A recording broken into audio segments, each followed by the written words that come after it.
Good afternoon. Thanks for coming, everyone. Welcome to our education funding press conference. My name is Sharon. I'm the Senior Policy Advisor for the Education Law Center. 4 months ago now, the Commonwealth Court stated in clear and unequivocal terms that the education funding system created by the General Assembly is unconstitutional. The court said the local districts did not have the resources they need to give their students the same opportunities as other children. The court said that despite the extraordinary efforts of local taxpayers in low-wealth school districts, they could not raise the funds necessary to give their kids what they need to succeed. The court said all children can learn, and all must have the opportunity for a public education that prepares them for the future. And the court ordered the respondents to fix the public school funding system to meet the requirements of our state's constitution. Last night, Senator Joe Pittman defended the Senate's school voucher program by saying that it was what the court said that they could do. Let me correct the record. The court did not say anywhere in its 786-page decision that the solution to Pennsylvania's school funding problem is private school vouchers.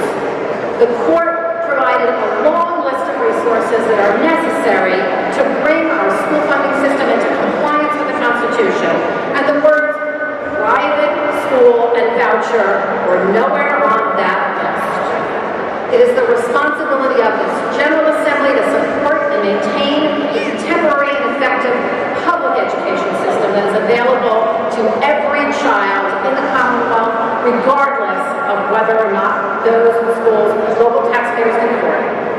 Every student. The court's message could not be more clear. A school voucher program does not offer meaningful opportunities to all students.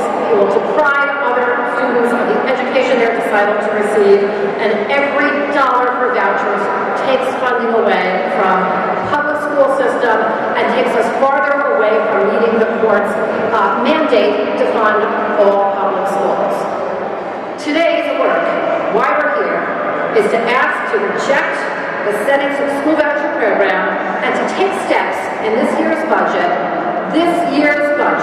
to overcome 2 decades of underfunding and finally give Pennsylvania students the future they deserve.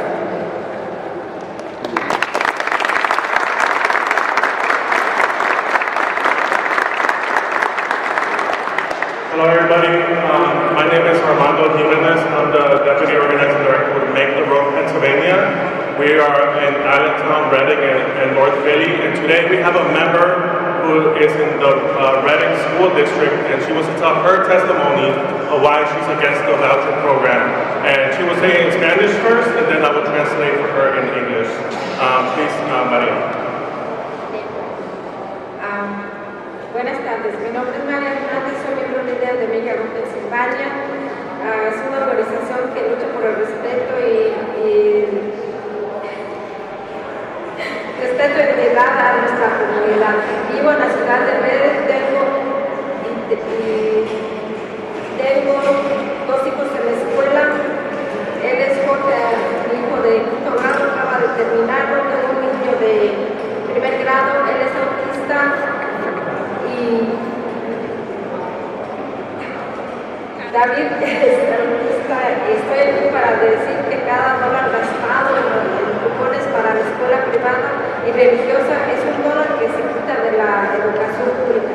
Como padres, todos queremos lo mejor para nuestros hijos y mis hijos tienen derecho a una educación pública de calidad, que tengan de recursos necesarios que satisfagan sus necesidades, pero la realidad es que nuestra escuela pública no cuenta con los fondos ni los recursos necesarios. Desde hace demasiado tiempo, la legislatura estatal tiene el mandato de arreglar las fórmulas de financiamiento escolar, financiar completamente la escuela pública de Pennsylvania. Necesitamos que todos nuestros niños reciban una buena educación, no unos pocos. La mayoría de las escuelas privadas y religiosas no aceptan niños con necesidades especiales, estudiantes que están aprendiendo inglés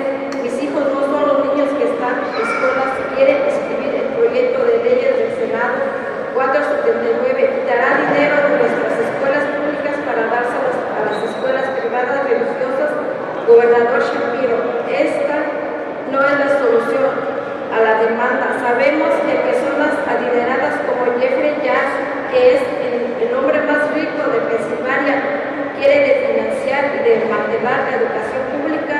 No vamos a permitirlo. La privatización de nuestras escuelas, necesitamos escuelas públicas totalmente financiadas. Ahora los fondos públicos deben ir a las escuelas públicas. Ahora, gracias. Gracias, Maria. I just want to point out the courage for Maria to come here and speak up. We wish the legislator had the same courage that she has.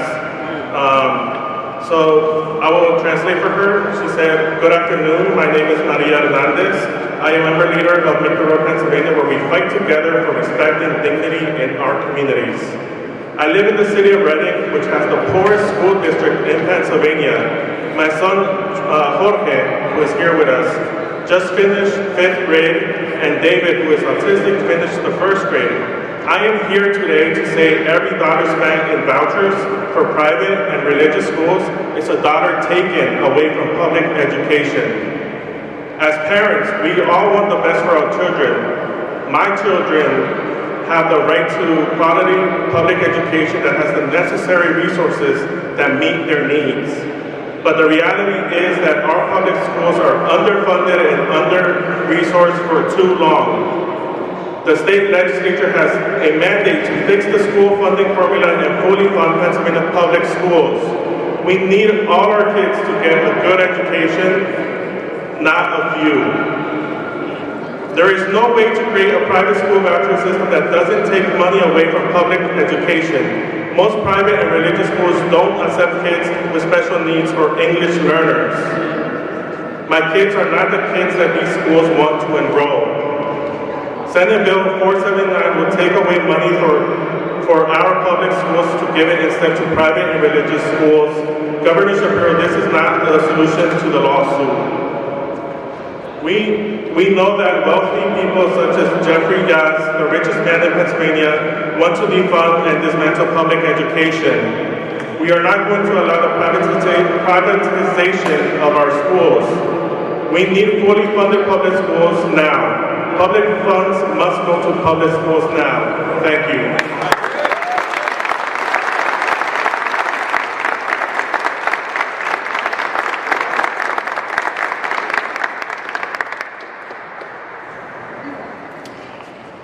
My name is Fatim Byrd, and I'm a Spanish teacher in the School District of Philadelphia and a Teach Plus Policy Fellow.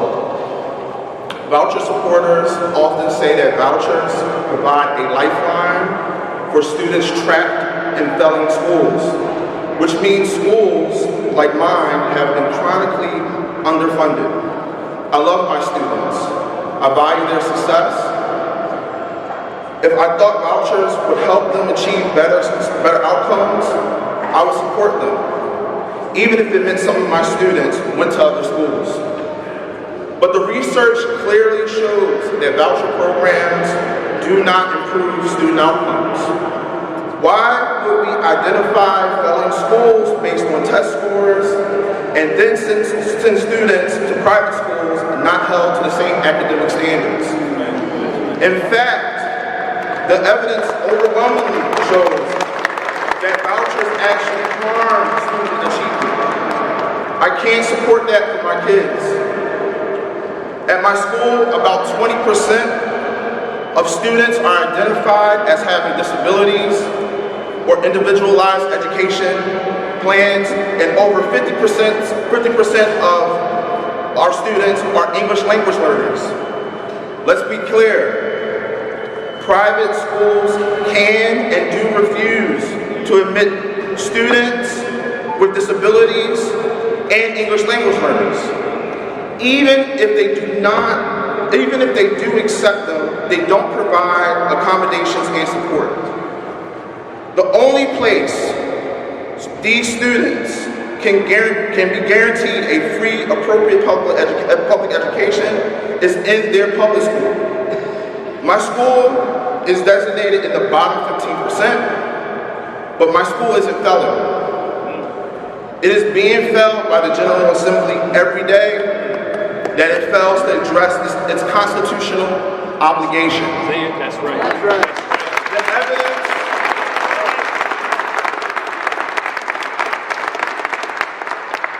The evidence is clear. Vouchers simply don't improve student outcomes, but adequate funding for schools does. Governor Shapiro and Pennsylvania legislators, please fully fund schools like mine so that my students have the same opportunities every child in Pennsylvania deserves. Thank you.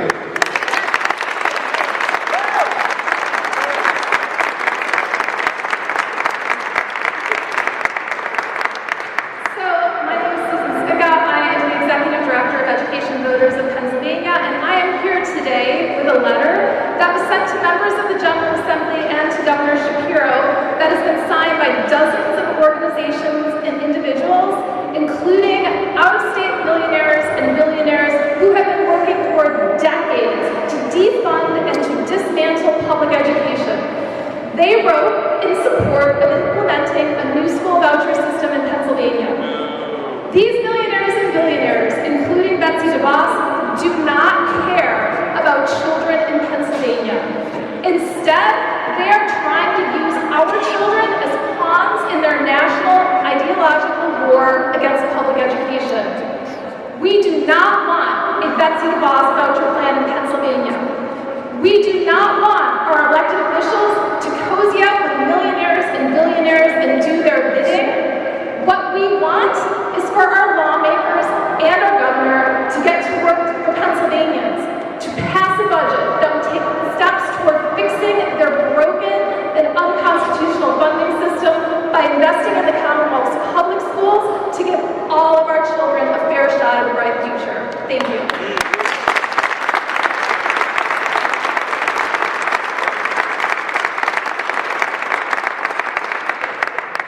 I want to remind the members of the press that this is a press conference, but you can tell that all of us feel very passionate about what we're saying.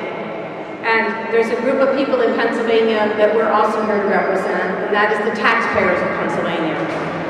The Pennsylvania legislature passed a dedicated funding stream that provided $1.5 billion in property tax cuts in 2006, when the legislature reached an agreement then to cut those property taxes and embark on a multi-year plan to end the school funding crisis. Sadly, in 2011, the legislature walked away from its most powerful property tax reduction tool in their arsenal, more funding for public schools. Now those property taxes are being wiped out by a failure of the state to fund the schools. School districts across the state are pushing their property taxes up now as a result. In Erie, the Iroquois School District is raising its property taxes by more than 2.5%. In Allegheny County, the Bethel Park School District increased its property taxes by nearly 5%. And in Susquehanna Township, right near here, a 3.75% increase. There are just 3 examples of nearly every school district raising their property taxes. The Senate leadership's decision to fund vouchers instead of public schools shows where their priorities are. Ironically, the Senate is poised to pass a bill run by the House Democrats with overwhelmingly Republican support to cut property taxes for senior citizens, and they plan to run that today. But let's be clear, the Senate and the House can do much more by reducing the property taxes that are paid by every taxpayer, not just senior citizens, by focusing on getting a budget passed with the kind of school funding increase at a minimum that was established in the budget that was sent to them by the PA House.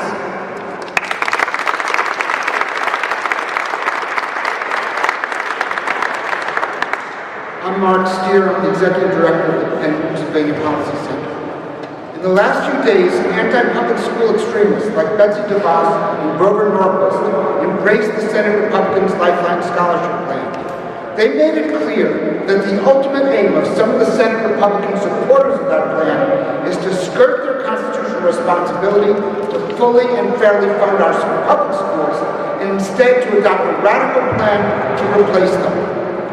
House Democrats made clear in recent weeks and most emphatically last night their complete and total opposition to this plan. We are grateful to them, and many of them are here with us, for their strong opposition to vouchers and their strong support for public schools. And we reiterate our support for the school funding plan they put forward in the budget they passed 2 weeks ago. Their plan calls for over $1 billion in new funding for basic education funding, for the Level Up program that helps the schools least well-funded in the state, for special education, and to begin to prepare the types of schools too many of our kids all over the Commonwealth attend today. We encourage Senate Republicans to come together to adopt a bipartisan funding plan for our public schools along these lines. Now, we have two Democratic members of the House who are going to speak. First, Schweyer, the chairman of the House Education Committee, and then Izzy Smith-Waddell from Lancaster. Before I turn the podium over to them, are there any questions from the press to members of the coalition?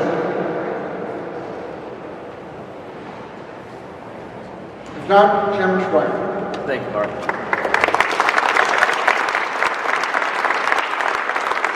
And as we're wont to do this time of year, we kind of change things up a little bit as well. We're also going to be joined by Representative Patty Kim, Chairwoman Patty Kim, who's been a leader on so many conversations about education through her time. So she'll be jumping in here as well. I want to talk about my friend Fatim over here for a second. So Fatim came up here and he explained how he cares so deeply about his students, and that if he thought the voucher plan would do more to help his kids than hurt them, he would say yes.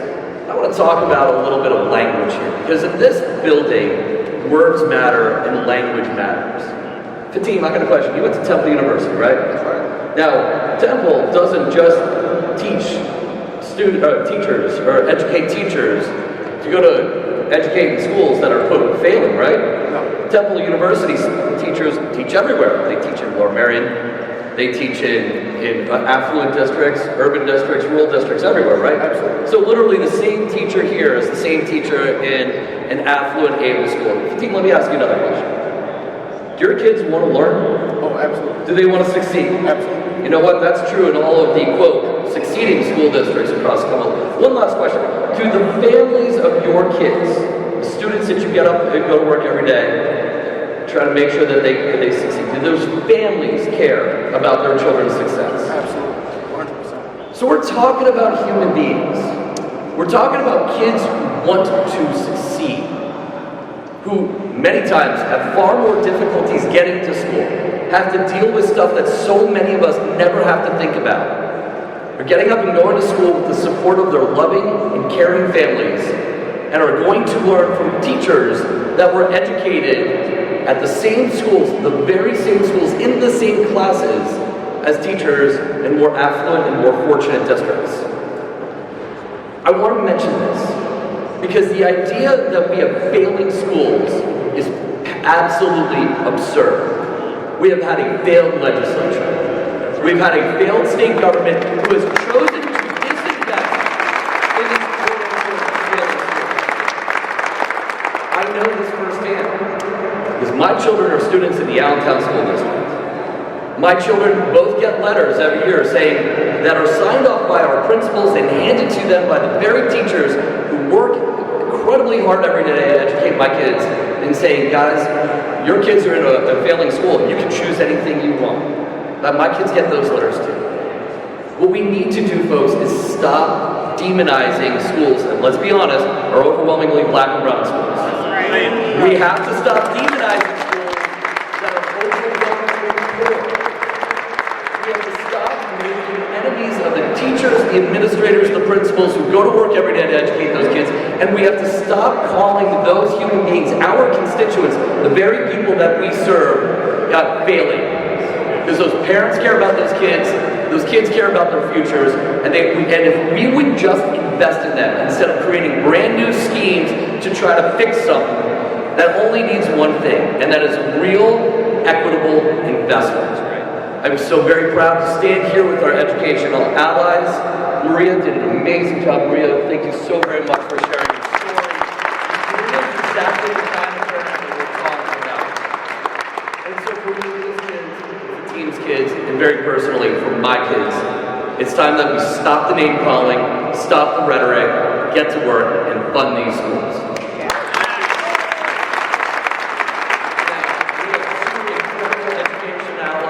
Well, that are going to be joining us. I'd like to turn it over to one of our first-term members, Representative Smith-Waddell.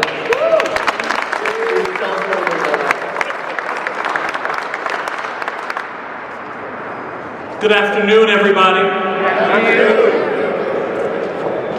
You know, I don't really believe, thank you, I don't really believe that anybody does anything on their own, and I'll get to my point as quickly as possible. But for 32 years, I had the honor of being represented by one of this legislator's greatest public education champions, Representative Mike Stier. Let's give a round.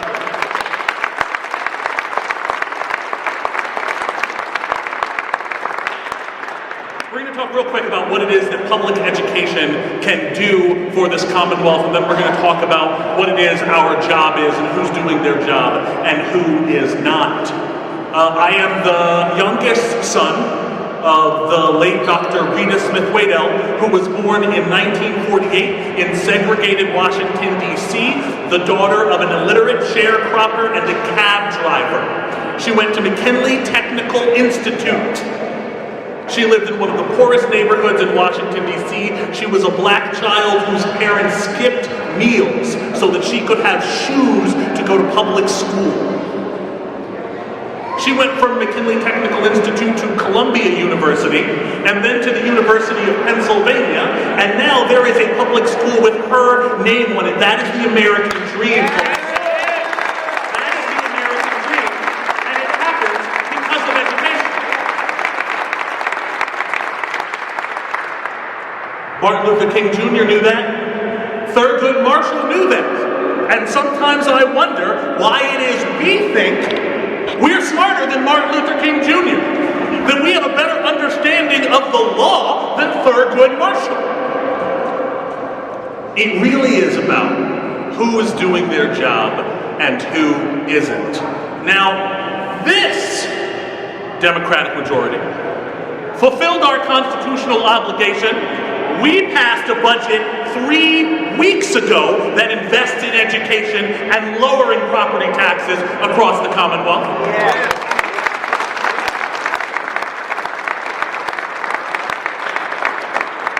We passed a child and dependent care tax credit out of the House. And we passed an EITC and earned income tax credit. I want to be very clear about the acronym. Let's get we like to call that the working families tax credit.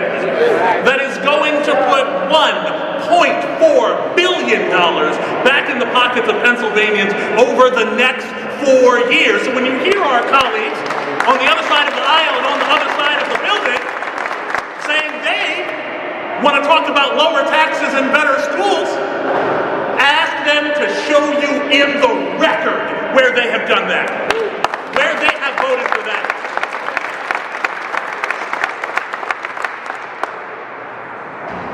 This majority, and I'm not even talking about the legislative majority anymore, I am talking about the incredible coalition of Pennsylvanians that is represented by the people standing here behind me from all corners of this Commonwealth. Know that it is time to stop picking winners and losers, stop trying to outthink the problem, and simply do what it is we need to do.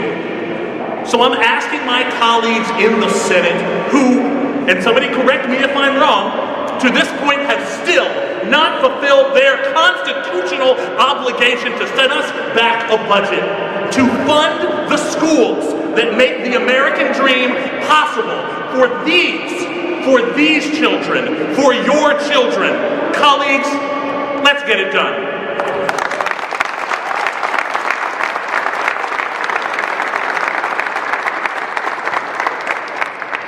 And now I have the honor of introducing the gentle lady from Dauphin County, Representative Patty Kim.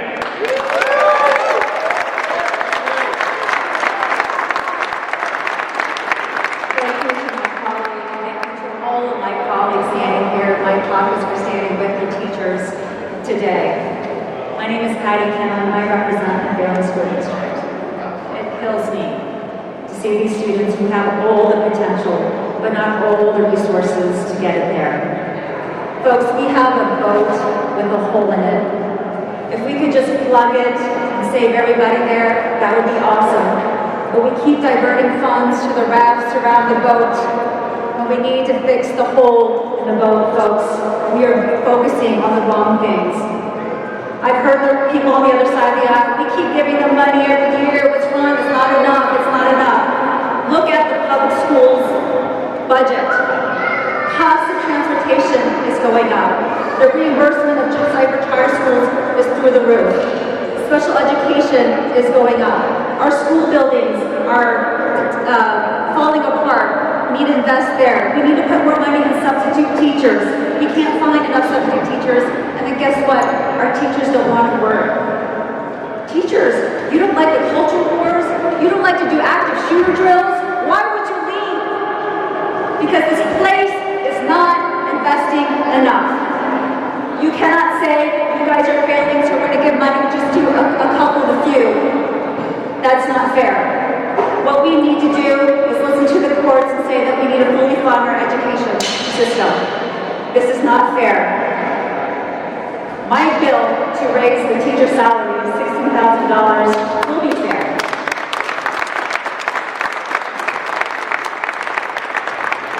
Our teachers are doing too much for too less. We need to make sure that it makes financial sense for them to work. I am so glad that I was Plan B, Plan C at the Teach Plus forum. I wasn't supposed to be there. I was somebody's backup. But then I learned about all the issues that teachers are going through, the public school education system is going through.